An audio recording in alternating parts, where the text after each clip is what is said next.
ஒரு 10 நாளாக நான் வந்து சோஷியல் மீடியா பக்கமே போகலை. கொஞ்சம் ஒர்க் இருந்ததால் நான் வந்து கொஞ்சம் பிஸியாகவே இருந்துட்டேன். திடீர்னு நேற்று நைட்டு சோஷியல் மீடியாவில் பார்த்தா ஏகப்பட்ட பிரச்சனை ஓடிக்கிட்டு இருக்கு. இப்போ கூட பார்த்தீங்கன்னா கேரளாவில் வயநாட்டில் வந்து நேற்று செவ்வாய்க்கிழமை காலையில் வந்து நிலச்சரிவு ஏற்பட்டு ஏகப்பட்ட பேர் உள்ளே மாட்டிக்கிட்டதா ஒரு தகவல் வந்து அதுவும் நேற்று நைட்டு தான் பார்த்தேன். ஸோ அந்தமாரி பார்க்குறப்ப தான் ஸ்க்ரோல் பண்ணிட்டு வரப்போ தான் யூடியூப்பில் பார்த்தா ஒரே பிரச்சனை, ஒரே ஒரு விஷயத்தை பற்றி தான் மறுபடியும் பேசிகிட்டு இருக்காங்க. ஸ்க்ரோல் பண்ண இர்ஃபானை பற்றியே வந்து நியூஸ் வந்துக்கிட்டே இருந்துச்சு. என்னடா அது இர்ஃபானை பற்றி நியூஸ் போட்டிருக்காங்களே அப்படின்னு சொல்லிட்டு ஓப்பன் பண்ணி பார்த்தா தெரியுது இதில் எவ்வளோ விஷயங்கள் பேசியிருக்காங்க இர்ஃபானை பற்றி அப்படின்றத நம்ம கவனிக்க முடியுது. நாட்டில் எவ்வளோ பிரச்சனை, 1008 பிரச்சனை ஓடிக்கிட்டு இருக்கு. ஸோ இர்ஃபானை பற்றி பேசலாமா நாமளும் நம்ம சேனலில் அப்படின்னு தான் யோசிச்சுட்டு இருந்தேன். ஆனால் பேச வேண்டிய கட்டாயத்துக்கு தள்ளப்பட்டிருக்கேன் அப்படின்னு சொல்லலாம். ஏன்னா ஆஸ் ஏ டிரைவராக நான் இதை பேசலை அப்படின்னா நம்ம சேனலுக்கு நல்லா இருக்காது அப்படின்றதால இதை நான் பேசுகிறேன்.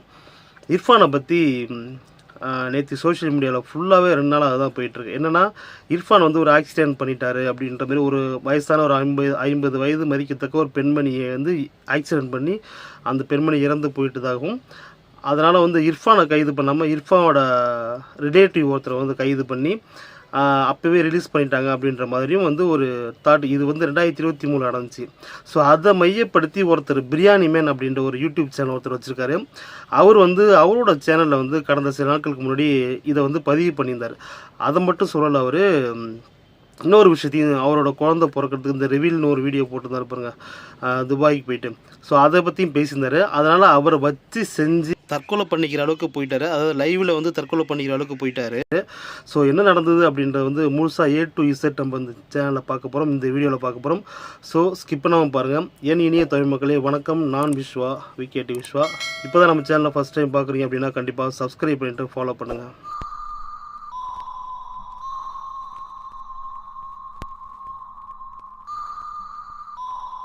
ஃபஸ்ட்லேருந்து இந்த மேட்ருக்கு வருவோம்.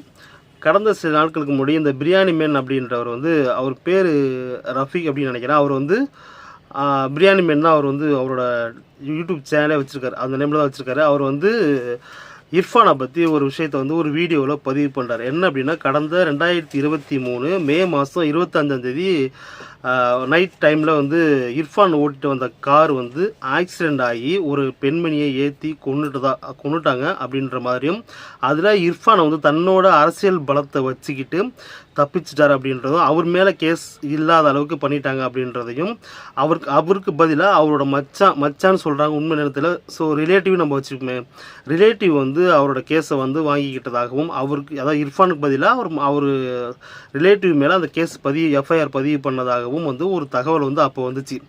ஸோ அப்போ தான் வந்து இர்ஃபானுக்கு கல்யாணம் ஆன டைம், புதுசாக அப்போ தான் ஃபஸ்ட் மேரேஜ் பண்ண டைம் அது. ஸோ அதனால் வந்து தப்பிக்கிறதுக்காக வந்து நிறையா அவரோட அரசியல் பலத்தை வச்சு தப்பிச்சிட்டார் அப்படின்னு சொல்கிறாங்க. அரசியல் பலனா என்ன அப்படின்னு கேட்டிங்கன்னா, அவர் வந்து டிஎம்கே குறிப்பிட்டு சொல்கிறேன்னா இது எல்லாருக்கும் தெரியும்.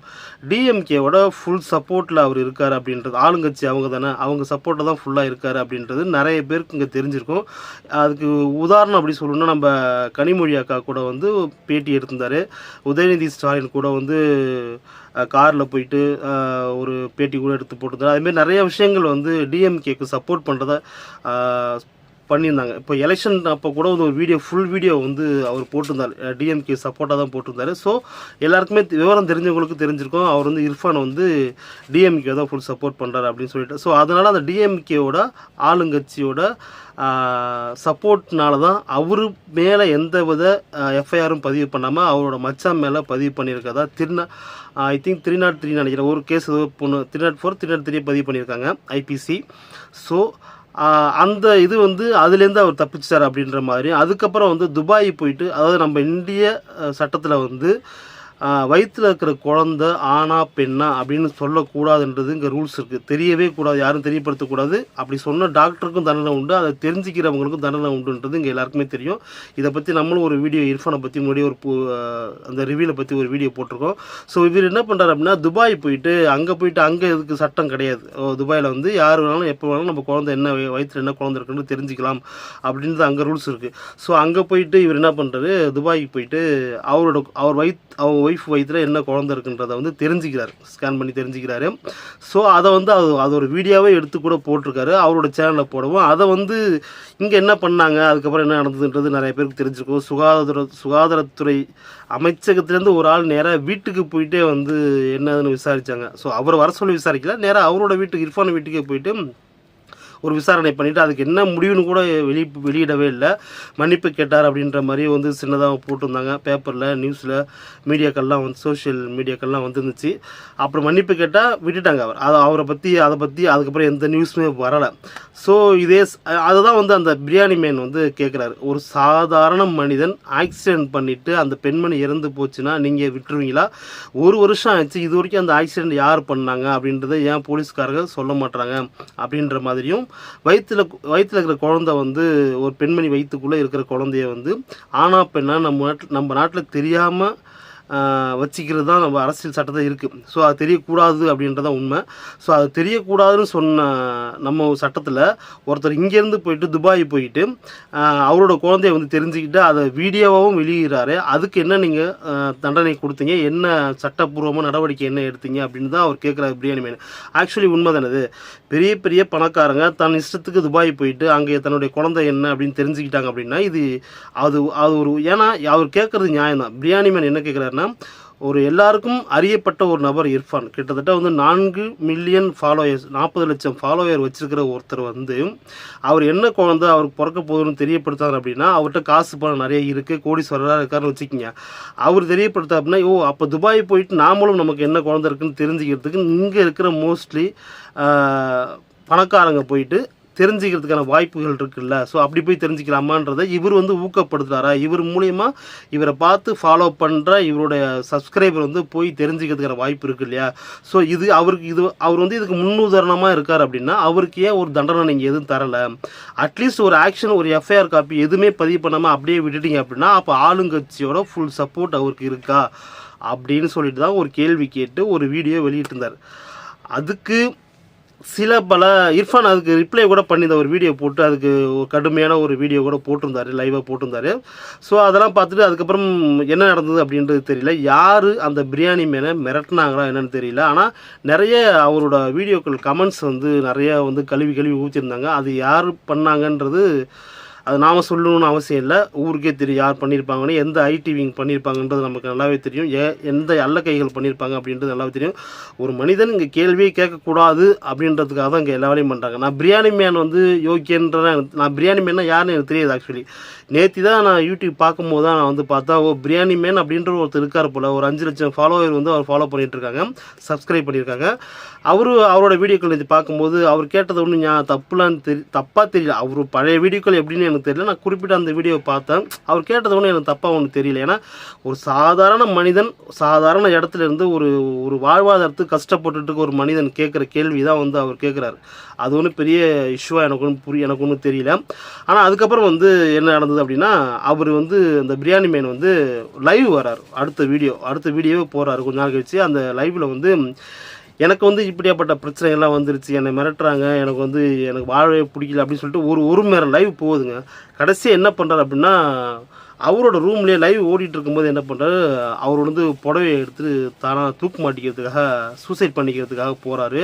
அந்த நேரத்தில் அவங்க அம்மா கதவை வந்துட்டு உள்ளே வராங்க. உள்ளே வந்துட்டு எல்லாத்தையும் பிடிங்கி போட்டு இதெல்லாம் ஒரு பெரிய மேட்டராடா, இதெல்லாம் ஒரு மெசேஜ்லாம் பார்த்துட்டு கமெண்ட்ஸ் பார்த்துட்டு நீ வந்து இதுமாரி பண்ணலாமா, இது யூடியூப்பே வேணாம் தூக்கி போட சொல்லிட்டு அட்வைஸ் பண்ணிவிட்டு ரொம்ப அது ஒரு மாதிரியே போகுதுன்னு வச்சிங்களா.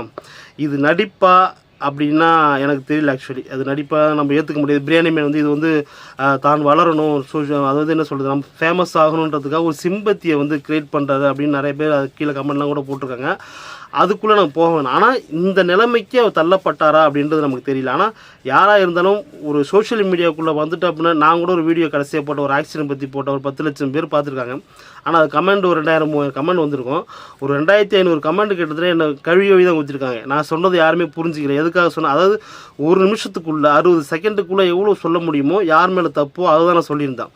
ஸோ அதை பற்றி நான் விரிவாக கூட வீடியோ போகலான்னு நினச்சேன். அப்புறம் கடந்து போயிட்டு நமக்கு டைம் இல்லைன்னு சொல்லிட்டு இது மக்களுக்கு இவ்வளோ தான் புரியுது அப்படின்றத, இன்னும் எவ்வளோ பேர் நாலேஜ் இல்லாமல் இருக்காங்க, ரோட்டில் எப்படி வண்டி ஓட்டணும்னு கூட தெரியாமல் இருக்காங்க, குடிச்சிட்டு வண்டி ஓட்டுறதுக்கு மேலே தப்பே இல்லைன்ற மாதிரி பேசுகிறாங்க. ஸோ அதுக்குள்ளே நான் போக வேணான்றதால நான் அப்படியே ஒதுக்கிட்டேன். இது சோஷியல் மீடியாவுக்குள்ளே வந்ததுக்கப்புறம் நாம் வந்து எல்லாத்தையும் நம்ம கடந்து தான் போய் ஆகணும். ஒருத்தவங்க திட்டுறாங்கன்றதால 1000 பேரில் வந்து ஒருத்தவங்க திட்டுறதை நம்ம காலை வாங்கிட்டு உட்காந்தா நம்ம வளர்ந்து நம்ம அடுத்த கட்டத்துக்கு போக முடியாது. ஸோ அதுமாரி பிரியாணி மேனுக்கு ஒரு சின்ன அட்வைஸ் என்னென்னா, நாம் வந்து ஒரு சோஷியல் மீடியாவுக்குள்ளே வந்துட்டுனா எல்லாத்தையும் தாங்கிக்கிட்டு தான் ஆகணும். நல்லதோ கெட்டதோ திட்டுறாங்க, இல்லை நல்லபடியாக பேசுகிறாங்க, நல்லபடியாக கமெண்ட் பண்ணுறாங்க, இல்லை அசிங்கமாக திட்டி கூட கமெண்ட் பண்ணுவாங்க, அப்பா அம்மா எல்லோரும் ஒய்ஃபு கூட இழுத்து கூட நம்மளை நடு முச்சந்தியில் வச்சு நம்மளை கழுவி ஊற்றுவாங்க. அதெல்லாம் நம்ம காதில் வாங்கிக்கூடாது. எல்லாத்தையும் கடந்து தான் போகணும், எல்லாத்தையும் தாங்கிக்கிட்டு தான் இதுக்குள்ளே வந்தாகணும். இல்லைனா யூடியூப்பை மூடிட்டு போங்க, அதுக்கே உயிரை விடணும் அப்படின்றதான் என்னுடைய பிரியாணி மேனுக்காக நான் வைக்கிற கேள்வி. ஸோ அடுத்த கேள்வி, என்னோடய கேள்வி பர்சனலாக நான் வந்து பேச வந்த விஷயம் என்ன அப்படின்னா, நான் ஒரு டிரைவராக தமிழ்நாட்டில் ஒரு நாளைக்கு நான் ரிசர்ச் பண்ண வரைக்கும் ஒரு நாளைக்கு 100லேருந்து 180 ஆக்சிடென்ட் நடக்குது அப்படின்றது ஒரு புள்ளி விவரம் சொல்லுது. ஸோ 180 ஆக்சிடென்ட் நடக்குது ஒரு நாளைக்கு தமிழ்நாட்டில். இந்தியாவிலே தமிழ்நாட்டில் தான் ஆக்சிடெண்ட் ஆகி டெத் ஆகிற கேஸ் வந்து அதிகமாகிட்டுருக்கு. எஃப்ஐஆர் பதிவு பண்ணுறாங்க. ஆக்சிடெண்ட் எஃப்ஐஆர் பதிவு பண்ணுறது இந்தியாவில் தான், கண்ணுக்கு தெரிஞ்சு இல்லீகலாக. இன்னும் தெரியாமல் ரெக்கார்டில் ஆகாமல் எத்தனை மர்டர் எத்தனை ஆக்சிடென்ட் நடக்குது அப்படின்றது நமக்கு தெரியல. ஸோ 150 வச்சுப்போமே, 150 ஆக்சிடென்ட் நடக்குது. எல்லாருக்கும் வந்து எஃப்ஐஆர் பதிவு பண்ணுறாங்க. யாருக்கு நீதி கிடைக்கலன்றதை நம்ம ஒரு நாள் கூட யோசித்து பார்த்தது கிடையாது.